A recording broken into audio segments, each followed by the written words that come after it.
बिस्मिल्लाहिर्रहमानिर्रहीम इय्याका नअबुदु व इय्याका नस्तईन। ऐ अल्लाह, हम तेरी ही इबादत करते हैं और तुझसे ही मदद मांगते हैं। मेरा ये पैगाम मेरे प्यारे शायर टोबा टेक सिंह से वाबस्ता जितने भी सहाफ़ी हैं उनके लिए है कि सहाफ़ी हमेशा छुपी हुई खबरों को बाहर लेके आते हैं। सहाफ़ी हमेशा सच्चाई हकीकत आवाम के सामने लेके आते हैं।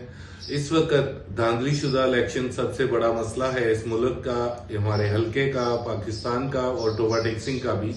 मैंने फॉर्म 45 की हकीकत सामने खड़ी कर दी है आपके। मैंने ओपन कर दिया है कि 17 पोलिंग स्टेशन में धांधली हुई। पोलिंग स्टेशन में धांधली नहीं हुई, पोलिंग स्टेशन से तो प्रॉपर रिजल्ट जो है वो बन के आया। फॉर्म 45 तमाम पोलिंग एजेंट्स के सामने गिनती होके अंगूठे साइन सब कुछ करा के आए, लेकिन वो आरओ ऑफिस में आके बदल गए। उन 17 पोलिंग स्टेशन के असली और नकली दोनों फॉर्म 45 मैंने पब्लिक कर दिए हैं। अब साफी बरादरी का काम है कि वो उन 17 पोलिंग स्टेशन को खंगाले जाके, वहां पे लोग गांव के पोलिंग स्टेशन हैं, लोग भूले नहीं है कि किसने कितने वोट लिए थे।